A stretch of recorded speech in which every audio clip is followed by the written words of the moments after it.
Hey guys, it's me, Pre, with another pre-chat, and we're gonna go into some more updates and some news, as well as maybe try and answer another couple Q&A questions. So, gonna start us off with, I guess, some updates.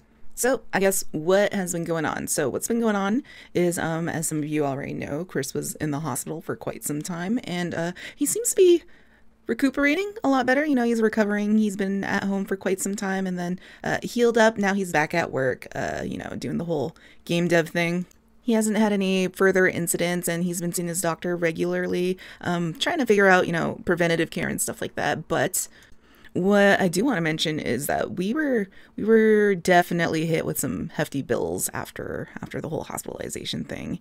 And insurance did definitely help us out, but those numbers are still pretty dang high. But what I can say is that it's definitely manageable. But we ended up putting kind of like a call out post on Facebook on saying, hey guys, like this is what happens, because a lot of people didn't know. And saying, hey, you know what, if anyone wants to help out, we're gonna put our store links. We have Etsy stores. We're gonna put our store links out, and if anyone wants to help, they can buy something off our store, because that way you get something maybe that you kind of wanted for a while but weren't thinking about buying it. But as well as all profits end up, helping us pay those bills off. And so after we posted that, Chris has one of his figures that he doesn't really promote too often on his store, and they were kind of like flying off the shelves, and he was beyond grateful. Like he keeps telling me every day like how amazing his friends are and that people have been supporting him and helping him out. Like literally every day he tells me this, maybe two or three times, that everyone's been amazing. He can't believe that he has these people in his life. And it also got me a little bit teary too, like seeing my Etsy store and people buy a whole bunch of stuff in order to help us out.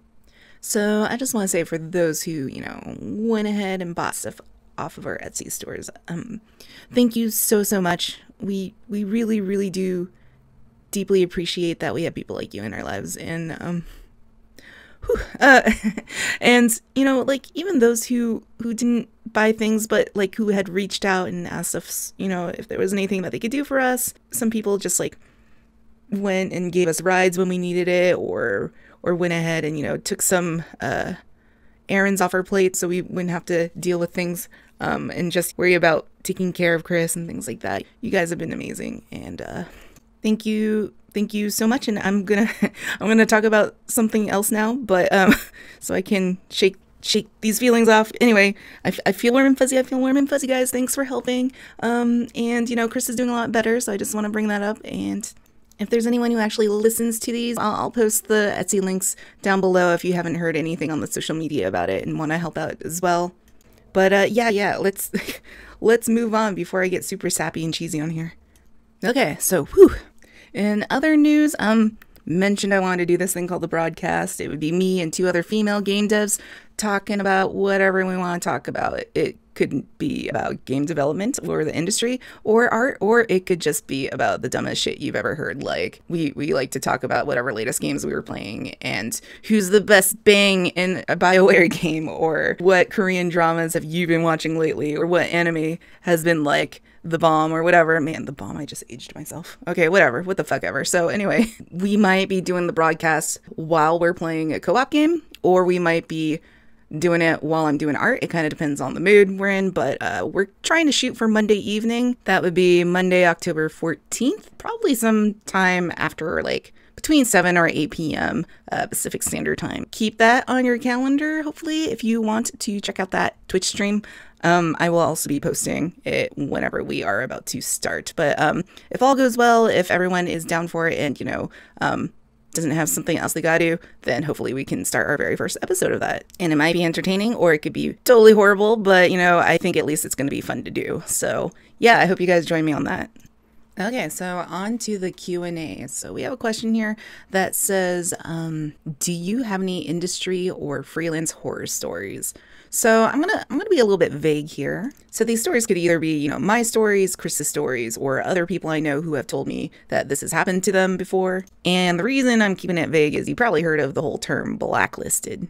And basically what that means is studios don't like you talking shit about them, or clients don't like you talking about private things that they don't want other people to hear. So the idea to threaten to blacklist a worker is kind of the whole Hollywood, you'll never work in this town again, sweetheart, kind of thing. So you don't really hear a lot about the horror stories until recently, actually. So I know that Kotaku has been publishing a lot of our dirty little secrets of the industry. And because of that, I do feel a little bit more comfortable sharing it now, because I want everyone to know that this is like common stuff. This isn't just me stuff. It's, you know, anyone else you probably met in the industry has had similar stories, or they might be thinking I'm talking about them, but really I'm talking about me, or vice versa. And it's a little bit scary when you read these articles, because being a person of the industry, you're thinking, man, am I reading like my own company's bio right now? Because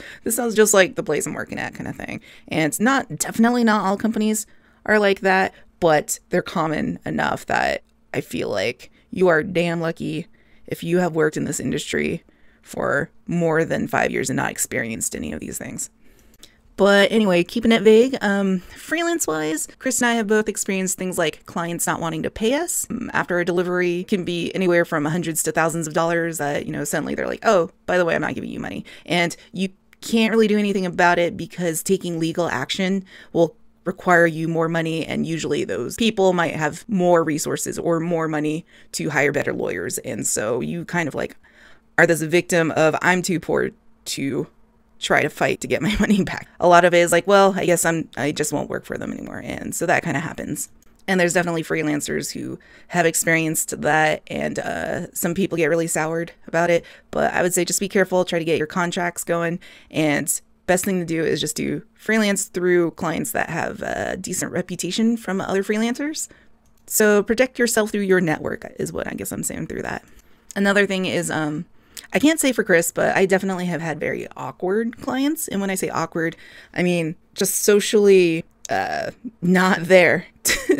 Okay, I guess I'll just blurt it out. Like I had a client that was basically the Michael Scott of clients. And what I mean is, he was nice and friendly, but would just say all the wrong things because he wanted to be funny. And he would just say these absurdly racist and sexist things to me because he thought it would be funny. And it really, really wasn't. And they weren't even funny. And I can't even repeat the jokes because, like, yeah, like sometimes there are like lightly tinged racist humor and stuff like that. But this was just like, I'm going to say something really fucking racist, and because it's racist, it's funny, right? And it's like, no, that's not how that works. And so yeah, I had this really old white guy say really horrible things to me because he thought it was funny. And for instance, I am Asian, so he thought it would be funny to let me know that it was like Pearl Harbor Day.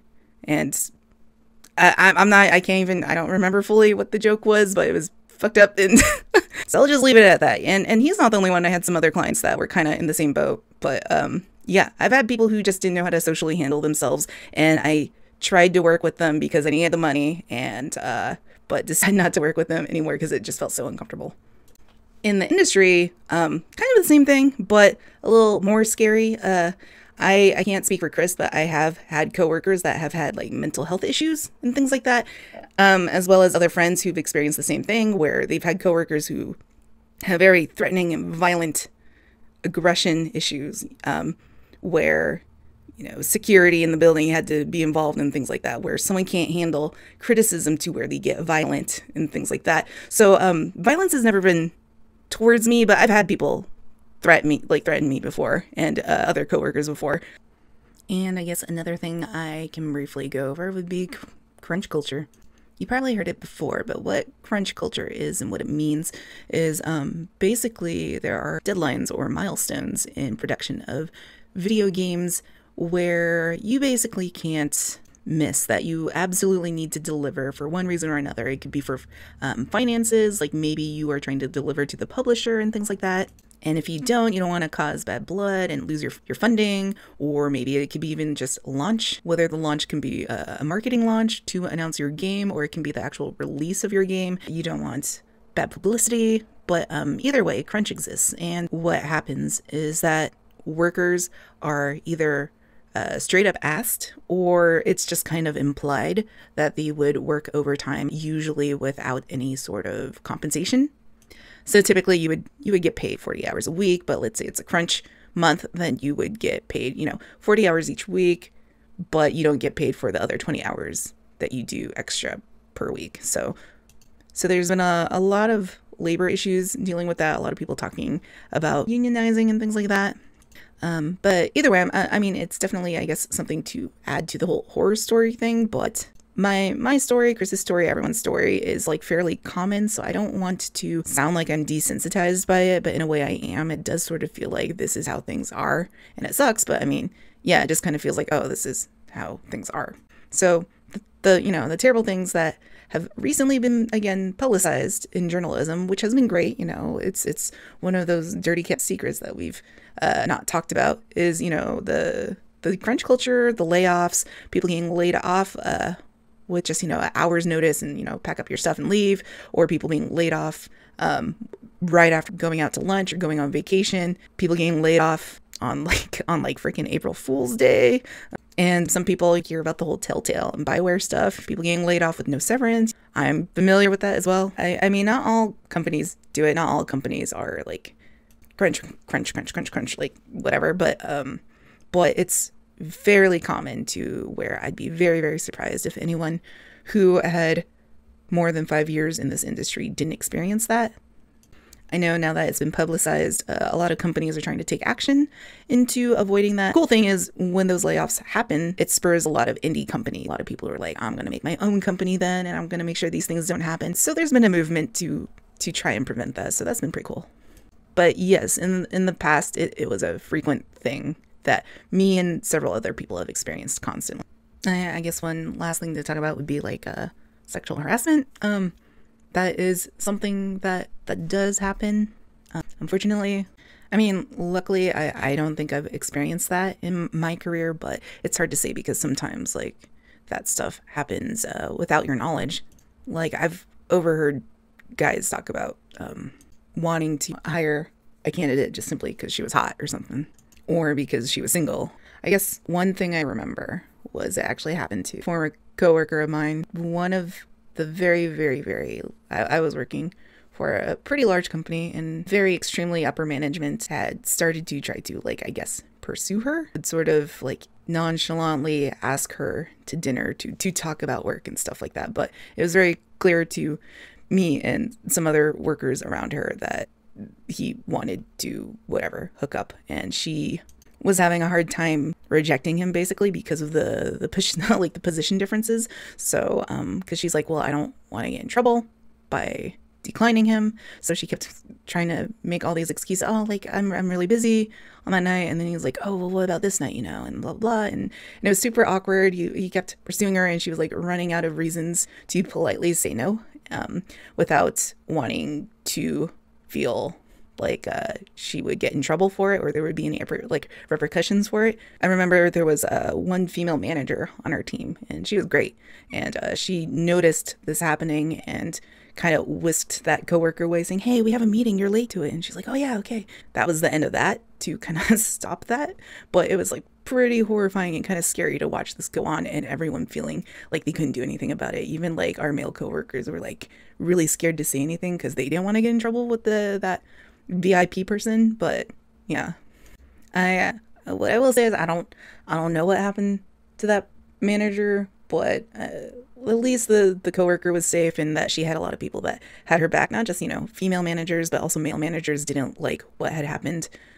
So they did their best to make sure that all other encounters were safe, but it just kind of sucks that something like that would happen. Yeah, I don't know. That's not necessarily specific to the game industry, though. I know a lot of those things happen all over the place. However, it probably does happen frequently, being that, at least towards women, that we are in like a male-dominated industry. But, I mean, that percentage is starting to even out a bit. So, like, I did used to be one of the 1 out of, whatever, 3 women that would work at a studio kind of thing. And now it's grown significantly to where, like, maybe 25 or 30% of women now work at, that company. So I think over time, like, especially with men who try to help their female coworkers has did quite a lot for us. So shout out to all those dudes that, you know, saw the injustice and did their part in trying to help us out. So thank you. Love you. No mixed signals. Okay. Anyway, this whole segment, I didn't, you know, it was about horror stories and stuff like that. So, but I don't want to sound like I'm complaining.